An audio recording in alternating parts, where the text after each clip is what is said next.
네, 오늘은 하나님께서 다스리고 계십니다 라는 제목으로 하나님 말씀 전하도록 하겠습니다.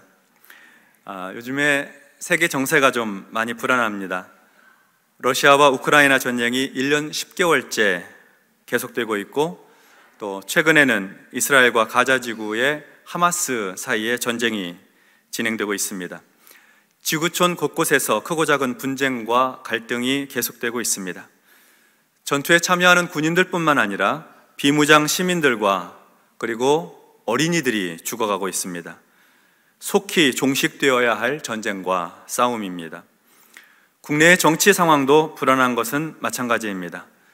대통령의 국정 지지도는 취임 후 지금까지 1년 7개월 동안 30%대에 머물고 있습니다. 국민들의 신뢰를 좀처럼 얻지 못하고 있는 것 같습니다. 그리고 내년 국회의원 총선을 앞두고 정치인들의 계산기가 빠르게 돌아가고 있습니다. 국민들은 고금리, 고물가 등 경제적으로 힘든 시간을 보내고 있고, 무엇인가 희망을 말하고 싶어도 희망을 노래하기가 쉽지가 않은 현실입니다. 우리 개인적인 삶의 문제들도 우리를 짓누르고 있습니다. 복잡하게 얽혀있는 어려움을 안고 살아가는 가운데 마음이라도 좀 평안했으면 좋겠는데 그것도 쉬운 일이 아닙니다. 현재의 어려움, 미래에 대한 불확실성이 우리를 힘들게 하고 있습니다. 이러한 현실 속에서 과연 우리는 어디에 소망을 두고 살아가야 할까요? 오늘은 그 말씀을 좀 나누려고 합니다. 먼저 21절의 말씀을 보겠습니다. 발람이 아침에 일어나서 자기 나귀의 안장을 지우고 모압 고관들과 함께 가니. 발람이 아침에 일어났습니다. 이 발람이라고 하는 사람은 모압 지방의 아주 용하기로 소문난 주술가, 복술가, 점쟁이, 무당이었습니다. 그가 자기 나귀의 안장을 지우고 모압의 고위 관료들과 함께 갑니다. 무슨 일로, 어디를 향해 가는 것일까요? 당시 이스라엘은 광야 40년 생활을 마치고 드디어 가나안 땅을 향해 행진하고 있었습니다. 요단강 동쪽에 있는 아모리 왕 시온이 이스라엘을 막고 전쟁을 벌였는데, 하나님께서 이스라엘과 함께 하시니 아모리 왕 시온을 쳐서 그 땅을 아르논에서부터 야복까지 점령하게 되었습니다. 아모리인의 모든 성읍, 수도인 헤스본과 그 모든 촌락들을 점령하였습니다. 그리고 이어서 바산 왕 옥을 쳐서 그와 그의 아들, 그의 백성들을 다 치고 그 땅도 점령하였습니다. 그리고 이제 그 다음이 모압입니다. 이스라엘이 이렇게 아모리 왕 시온과 바산 왕 옥을 치면서 점령에 들어오자 모압 왕은 이스라엘을 굉장히 두려워하게 되었고, 그리고 아주 긴장하고 불안해하였습니다. 깊은 고민에 빠지게 된 것이죠. 그들이 생각하기에 이스라엘이 마치 소가 밭에 풀을 뜯어먹음 같이 모압 사방에 있는 모든 것을 다 뜯어먹을 것이라면서 두려워 떨고 있었습니다. 그래서 생각해낸 것이 용한 점쟁이를 찾아 도움을 받으려는 것이었습니다. 모압 왕은 고위 관료들을 발람에게 보내면서 복채도 두둑하게 챙겨보냈습니다. 그리고 이런 사정을 이야기하고는 이제 와서 나를 위하여, 모압을 위하여 이 백성 이스라엘을 저주하라 하는 것입니다. 신비한 복수를 써서 이스라엘을 저주해달라는 것이죠. 그렇게 해서 이스라엘을 칠 수 있도록 도와달라는 겁니다. 그러나 하나님께서는 이 일을 허락하지 않으셨습니다. 민수기 22장 12절 말씀에 보면 하나님이 발람에게 이르시되 너는 그들과 함께 가지도 말고 그 백성을 저주하지도 말라. 그들은 복을 받은 자들이니라. 그래서 발람은 모압의 관리들을 돌려보냈습니다. 하나님께서 허락하지 않으신다는 겁니다. 그러자 모압 왕은 더 높은 고관들을 더 많이 보내서 동일한 부탁을 하였습니다. 와서 나를 위하여 이 백성 이스라엘을 저주하라. 그러자 발람이 다시 하나님께 묻습니다. 하나님의 뜻이 분명한데도 다시 묻습니다. 왜 그랬을까요? 가서 그 일을 하고 싶었으니까요. 엄청나게 많은 복채, 돈을 가져다 주고 모압의 고위 관리들이 이렇게나 많이 와서 나를 모셔가니까 그 탐욕과 교만이 그 일을 하고 싶게 만든 것입니다. 그래서 아침에 일어나서 자기 나귀의 안장을 지우고 모압 고관들과 함께 가려고 했던 것입니다. 22절부터 27절을 보겠습니다. 그가 감으로 말미암아 하나님이 진노하심으로 여호와의 사자가 그를 막으려고 길에 서니라. 발람은 자기 나귀를 탔고 그의 두 종은 그와 함께 있더니 나귀가 여호와의 사자가 칼을 빼어 손에 들고 길에 선 것을 보고 길에서 벗어나 밭으로 들어간지라. 발람이 나귀를 길로 돌이키려고 채찍질하니 여호와의 사자는 포도원 사이 좁은 길에 섰고 좌우에는 담이 있더라. 나귀가 여호와의 사자를 보고 몸을 담에 대고 발람의 발을 그 담에 짓누르매 발람이 다시 채찍질하니 여호와의 사자가 더 나아가서 좌우로 피할 데 없는 좁은 곳에 선지라. 나귀가 여호와의 사자를 보고 발람 밑에 엎드리니 발람이 노하여 자기 지팡이로 나귀를 때리는지라. 하나님은 발람이 모압 왕에게로 가는 것을 원하지 않으셨습니다. 당연하죠. 하나님께서 구원하신 백성들, 하나님께서 아끼시고 사랑하는 백성들을 저주하러 가는 것 원하지 않으시는 겁니다. 그래서 발람이 불의의 싹을 받고 교만하여 가는 그 길에서 여호와의 사자가 그를 막으려고 길에 서 있습니다. 발람은 자기 나귀를 탔고 발람의 두 종은 발람과 함께 있습니다. 모압의 고관들도 함께 가고 있었겠죠. 그런데 나귀가 보았습니다. 여호와의 사자가 칼을 빼어 손에 들고 길에 서 있는 것을 나귀가 보았어요. 그 길로 계속 가다가는 여호와의 사자의 칼에 죽을 것이 뻔합니다. 그래서 나귀가 길에서 벗어나 밭으로 들어갑니다. 이놈의 나귀가 왜 이래? 길로 가야지. 왜 포도밭으로 들어가? 발람은 나귀를 다시 길로 가게 하려고 채찍질을 하였습니다. 여호와의 사자는 포도원 사이 좁은 길에 서 있습니다. 좌우에는 담이 있고요. 나귀는 앞으로 전진할 수가 없습니다. 칼을 든 여호와의 사자가 자기 바로 앞에 있기 때문이에요. 그래서 몸을 옆으로 했습니다. 몸을 담으로 댔어요. 그렇게 되자 발람의 발을 그 담에 짓누르게 되었습니다. 발람이 발이 아프죠. 그래서 발람이 다시 나귀를 채찍질합니다.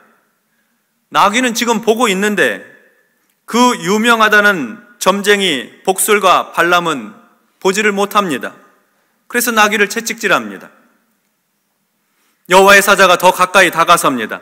칼을 빼든 여호와의 사자는 좌우로 피할 데 없는 좁은 곳에 서 있습니다. 나귀가 여호와의 사자를 보고 발람 밑에 엎드리고 말았습니다. 주저앉은 것이죠. 한 발짝만 더 가면 그 칼에 죽을 것 같으니까요. 멈추어서 납작 엎드린 것입니다. 그러자 발람이 이번에는 채찍이 아니라 지팡이로 나귀를 때립니다. 나귀가 자기 말을 안 들으니까 분이 나고 화가 나서 지팡이로 마구 때렸습니다. 폭력이죠. 나귀가 보는 것을 발람은 보지 못하고 있습니다. 그러니까 나귀를 때리며 분풀이를 하고 있는 겁니다. 저는 이 장면을 묵상하면서 나귀가 정말로 답답했겠다 하는 생각을 했습니다. 자기 눈 앞에는 칼을 빼든 여호와의 사자가 보이지, 신통하다는 주인 발람은 아무것도 보지 못하면서 계속 나를 채찍질하고 지팡이로 두들겨 패지. 아파서 앞으로 한 발짝만 나가면 틀림없이 저 칼에 죽을 텐데 갈 수도 없지. 속이 타서 뭔가 말은 해야 되겠는데 말을 해도 나오는 말이 힝힝 거리는 말뿐이지 말은 안 통하지. 나귀가 얼마나 답답했겠어요. 28절부터 30절 보겠습니다.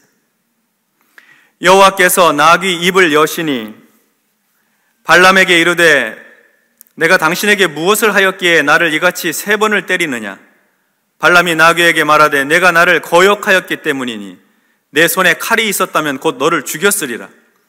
나귀가 발람에게 이르되 나는 당신이 오늘까지 당신의 일생 동안 탄 나귀가 아니냐. 내가 언제 당신에게 이같이 하는 버릇이 있었더냐. 그가 말하되 없었느니라. 하나님께서 답답한 나귀의 마음을 아셨는지 나귀의 입을 열어주셨습니다. 나귀가 발람에게 말을 합니다. 이 나귀가 하는 말이 발람에게만 들렸는지 주변에 있는 종과 모압 고관들의 귀에도 들렸을지 우리는 알 수 없습니다. 한 가지 확실한 것은 발람이 나귀의 말을 알아들었다는 겁니다. 나귀가 발람에게 말합니다. 제가 주인 어른께 무슨 잘못을 하였기에 저를 이렇게 3번씩이나 때리십니까? 발람이 나귀에게 대답을 합니다. 너는 나를 놀림감으로 여기느냐? 네가 나를 거역했기 때문에 때린 것이다. 만약 내가 칼을 가지고 있었더라면 이 자리에서 너를 죽였을 것이다. 나귀가 말합니다. 저야말로 오늘까지 어른께서 늘 타시던 어른의 나귀가 아닙니까? 제가 언제 이처럼 버릇없이 군 적이 있었습니까? 발람이 대답합니다. 없었다. 동화 같은 대화죠. 그런데 발람이 나귀에게 한 말, 네가 나를 거역하였기 때문에 내가 너를 때렸는데 만약 내 손에 칼이 있었다면 너를 죽였을 것이다. 이 말은 지금 하나님께서 발람에게 하고 싶으신 말씀입니다. 복채에 눈이 멀어 돈을 쫓아가고 높은 고관들의 부탁과 사정에 그만 교만해져서 하나님의 뜻을 분명히 알고도 모압 왕을 향해 가는 그 발람, 그는 하나님을 거역하였기 때문에 여호와의 사자의 칼로 곧 그를 죽이려고 하셨다는 겁니다. 그는 나귀 덕분에 목숨을 건졌습니다. 나귀가 3번이나 피하지 않았더라면 발람은 여호와의 칼에 죽임을 당했을 것입니다. 나귀는 보았고 발람은 보지 못했으니까요. 하나님이 길을 막으시면 가지 말아야 합니다. 허락하지 않으시면 고집스럽게 그 길을 가서는 안 되는 거예요. 그 길 앞에 칼이 있습니다. 31절부터 33절을 보겠습니다.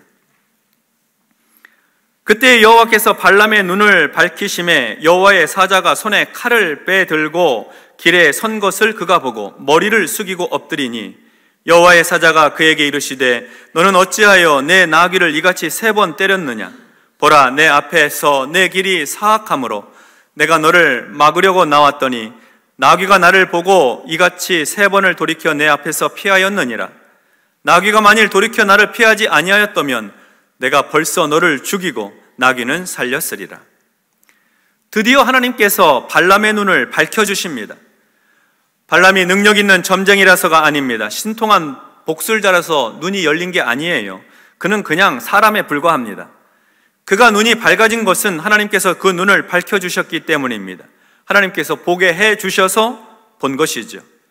하나님께서 나귀의 입을 여셔서 듣게 해주신 것처럼 발람의 눈을 여셔서 하나님께서 보게 해주신 것입니다. 하나님께서 발람의 눈을 밝혀주시자 여호와의 사자가 손에 칼을 빼들고 바로 앞에 서 있는 것을 보게 되었습니다. 얼마나 놀랐는지 그 위험에 압도되어서 두려움 속에 발람은 그만 그 자리에서 머리를 숙이고 엎드렸습니다. 두려워 떨었습니다. 감히 눈을 들어 여호와의 사자를 볼 수도 없었을 겁니다. 여호와의 사자가 발람을 꾸짖습니다. 너는 어찌하여 내 나귀를 이같이 3번 때렸느냐? 보라, 내 앞에서 내 길이 사악함으로 내가 너를 막으려고 나왔더니 나귀가 나를 보고 이같이 3번을 돌이켜 내 앞에서 피하였느니라. 나귀가 만일 돌이켜 나를 피하지 아니하였다면 내가 벌써 너를 죽이고 나귀는 살렸으리라. 발람의 길은 하나님 앞에 사악한 길이었습니다. 탐욕의 눈이 멀어 불의의 싹을 받고 하나님의 백성을 저주하러 가는 그 길은 사악한 길입니다. 간사하고 악독한 길입니다. 나귀가 피하지 않았다면 하나님께서 벌써 발람을 죽이고 나귀는 살렸을 것입니다. 발람은 나귀 덕분에 산 것입니다. 발람은 나귀에게 생명의 빚을 진 것이죠. 34절과 35절을 보겠습니다. 발람이 여호와의 사자에게 말하되 내가 범죄하였나이다. 당신이 나를 막으려고 길에 서신 줄을 내가 알지 못하였나이다. 당신이 이를 기뻐하지 아니하시면 나는 돌아가겠나이다. 여호와의 사자가 발람에게 이르되 그 사람들과 함께 가라. 내가 내게 이르는 말만 말할지니라. 발람이 발락의 고관들과 함께 가니라. 발람이 여호와의 사자에게 말합니다. 제가 잘못했습니다. 여호와의 사자께서 저를 만나시려고 길에 서 계신 것을 제가 몰랐습니다. 제가 가는 것이 잘못되면, 그것을 원하지 않으시면 저는 돌아가겠습니다. 그러자 여호와의 사자가 발람에게 말합니다. 그 사람들과 함께 가라. 함께 가긴 하지만 내가 너에게 이르는 말만 해야 한다. 내 말을 전해야 한다. 이렇게 말합니다. 그래서 발람은 고관들과 함께 모압 왕에게 가게 되었습니다. 발람의 종들과 모압 왕의 고관들도 여호와의 사자가 발람에게 하는 말을 들었는지 알 수는 없습니다만, 그러나 적어도 발람이 한 말, 내가 범죄하였나이다. 당신이 나를 막으려고 길에 서신 줄을 내가 알지 못하였나이다. 당신이 이를 기뻐하지 아니하시면 나는 돌아가겠나이다. 한 이 말은 아마 들었겠지요. 발람이 뭔가 보고 있구나, 뭔가 듣고 있구나, 신과 함께 통하고 있나 보다. 아, 참 용한 점쟁이가 맞구나, 대단한 사람이야, 뭐 이렇게 생각했을지 모르죠. 하지만 모압 왕을 찾아간 발람은 이스라엘을 저주해 달라고 하는 왕의 말을 들을 수가 없었습니다. 하나님께서는 이스라엘을 축복하기 원하셨으니까요. 소를 잡아놓고 제단을 벌여놓고 이제 발람이 저주해 주기를 바라는데, 발람은 이스라엘을 바라보며 하나님의 말씀대로 이스라엘을 축복해 줍니다. 한 번만 축복한 것이 아니라 3번이나 이스라엘을 축복하였습니다. 성도 여러분, 세상이 돌아가는 것, 사람들이 자기들 마음대로 하는 것 같지만 사실은 하나님께서 이 역사를 다스리고 계십니다. 왕이 저주하기를 바라고 무당이 신통력을 발휘하기를 원하지만 하나님께서 칼을 들고 막으시면 일이 진행이 안 돼요. 저주가 변하여 축복이 되는 것입니다. 고통과 어려움이 변해서 하나님의 은혜가 임하는 자리가 되는 것입니다. 세상 역사는 하나님이 다스려 가십니다. 사람들의 탐욕과 이기적인 욕망 때문에 전쟁을 일으키고 자연을 파괴하고 환경을 오염시키고 세상을 어지럽게 해도, 그러나 이 세상 역사는 하나님께서 다스려 가는 것입니다. 세상을 통치하고 세상을 이렇게 지배하는 것이 왕들이 하는 것 같고 대통령, 정치인들이 하는 것 같지만, 손대는 일마다 사람들은 자기의 이익을 따라서 하기 때문에 실수하는 일이 많고 잘못하는 일도 많아요. 그런데 하나님은 인간의 실수와 실패도 변화시키셔서 하나님이 붙들고 계시는 거예요. 다스리고 계시는 거예요. 왜 내 인생에 이렇게 어려움이 찾아왔는가? 하나님이 다스리고 계시면 좀 형통하고 복받아야 되는 거 아닌가 싶은데, 여러분, 하나님께서 붙들고 계시니까 그래도 우리가 살고 있는 것입니다. 우리가 그걸 잊으면 안 됩니다. 오늘 말씀을 묵상하다 보면 한 가지 우리가 주목해 볼 만한 것이 있는데, 정작 이스라엘 백성들은 지금 저 위에서 무슨 일이 일어나고 있는지 자기들은 알지 못합니다. 모압의 왕이 복술자를 기용해다가 저주하려고 하는 일도 그들은 몰랐습니다. 하나님께서 나서서 발람의 길을 막으시고 이스라엘에게 저주가 아니라 축복하게 해주신 것을 저 밑에 있는 이스라엘 백성들은 알지 못해요. 자기들이 모르는 사이에도 하나님께서는 일하시고 역사하시는 것입니다. 우리가 다 느끼지 못하는 사이에도 하나님께서 우리를 위해서 일해주고 계시는 거예요. 저 멀리서 큰 바위가 굴러 내려와요. 저주와 심판과 우리를 고통과 고난으로 밀어 넣으려고 하는 그 바위가 내려오는데 하나님께서 그거 지금 막고 계시는 거예요. 못 내려오게, 우리를 해치지 못하도록 지켜주시는 것입니다. 믿음이 무엇입니까? 하나님이 나를 위해 일하고 계신다, 이 땅을 다스리고 계신다 하는 것을 신뢰하는 것이, 그게 믿음이에요. 내가 뭐 열심히 하고 내가 계획을 세우고 노력하고 머리를 써서 뭔가 해보려고 하는 거, 그렇게 해서 인생이 잘 되는 것이 아니라는 거예요. 하나님께서 도와주시고 지켜주시고 역사해 주시니까 우리가 살고 있는 것입니다. 그래서 시편 121편에서는 시인이 이렇게 노래하고 있어요. 시편 121편 5절로 7절의 말씀, 이 말씀 우리 같이 한번 합독하도록 하겠습니다. 여호와는 너를 지키시는 이시라. 여호와께서 내 오른쪽에서 내 그늘이 되시나니 낮에 해가 너를 상하게 하지 아니하며 밤의 달도 너를 해치지 아니하리로다. 여호와께서 너를 지켜 모든 환난을 면하게 하시며 또 내 영혼을 지키시리로다. 아멘. 우리는 때로 승리에 도취되어서 위험이 오고 있는 것을 알아차리지 못할 때도 있습니다. 그럴 때도 하나님은 우리를 지켜주시고 보호해 주시기 위해 일하시는 겁니다.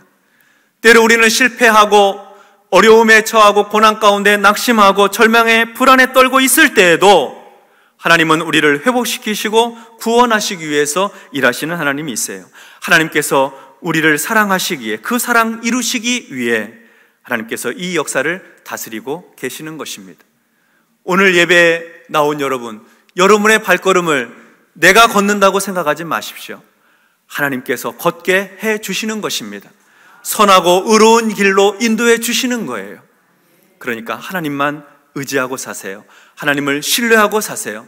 내가 누워 잠잘 때에도 하나님은 다스리고 계시고, 내가 길을 행할 때에도 하나님께서 함께 하시며, 낮의 해와 밤의 달이 나를 해치지 못하도록 하나님이 붙들고 계신다는 이 사실을 신뢰하고 믿음으로 걸어가셔서 하나님께서 다스리시는 은혜 안에서, 그 은혜 안에서 사시기를 주님의 이름으로 축원합니다.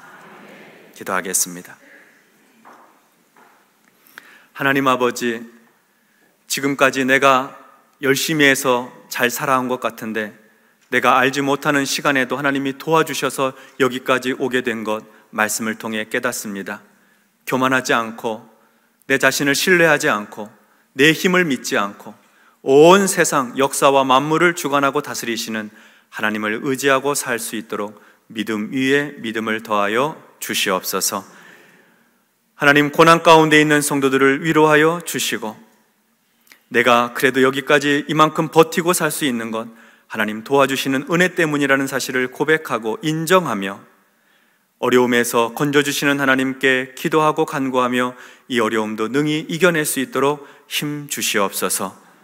형통할 때에도 교만하지 말게 하시고, 내가 뭐 잘해서 능력 많아서 형통한 것 아니라 하나님이 도와주시고 지켜주셔서 잘 되어간다 하는 이 믿음으로 살아가도록 우리를 겸손하게 하여 주옵소서. 예수님 이름으로 기도하옵나이다. 아멘.